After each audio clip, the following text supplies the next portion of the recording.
Alrighty, I guess we're back. A little choppy on a Monday evening. Kevin Peterson, how are you? I am I'm recovering from whatever that was, sleep thing, overnight daylight savings. I don't know. I'm just like, okay, what are we doing? What is wrong with me, man? You've had 2 days. It could be old age, maybe. Don't be blaming it on daylight. Anyway, I'll use that as an excuse. But Family Matters, one and only Kevin Peterson. We do this every Monday. Answering your questions. Join us live. ChronicHope.us for all free resources and to get access directly to Kevin. Again, say this every week, but if you're watching live, don't hesitate to put it in the comments. Your question, we'll get it to you right away. If you're watching it as a replay, still type it in the comments. We will get to it the following week. As always, you can always reach out. And if it's a dire need or chaos, we can get an answer to you quicker than a Monday evening show. But we got a jam-packed show. All right. I'm excited about this, and this is I can tell you there's a lot of people utilizing this. Good. They reach out privately to me. Keep doing it, but we still are waiting for that first kind of live question. I think we've had a couple in our first couple of shows, but I get my self-worth according to live questions. So if you're watching live, jump on. But well, let's get right into it. I know you love these kind of topics, Kevin.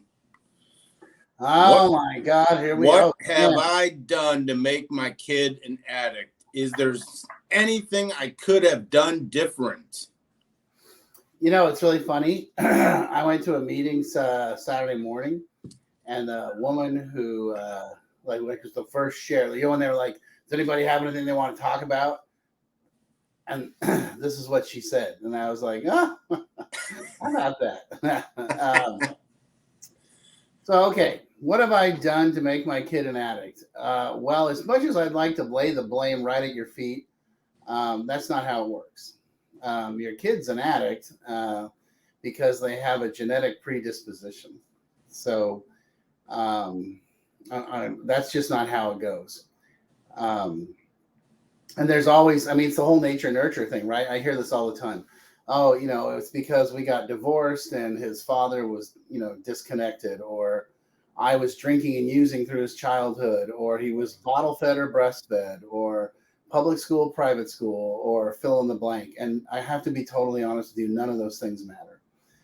The beauty of addiction, and not the beauty, but the simplicity of addiction is it's what we call an equal opportunity disease. It attacks everyone regardless of race, creed, color, sexual preference, sexual identification, social status, education, financial abilities.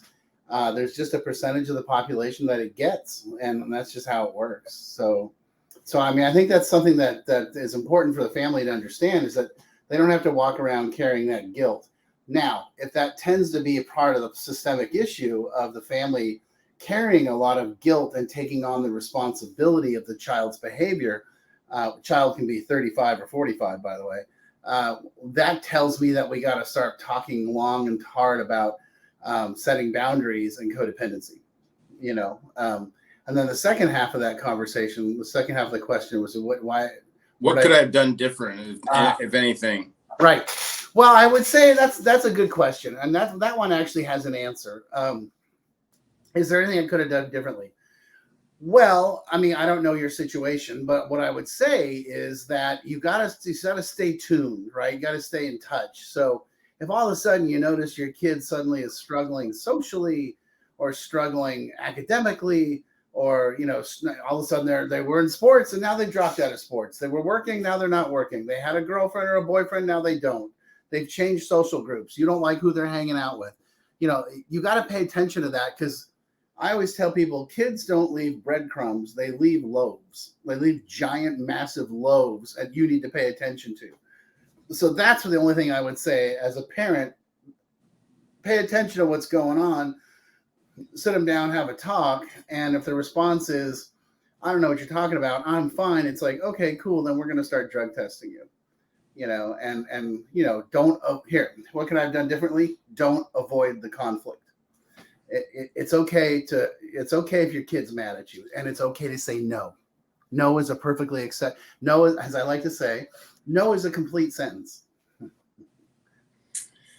Man, we're gonna have to get a book of the Kevin Peterson isms, or I want this. I would buy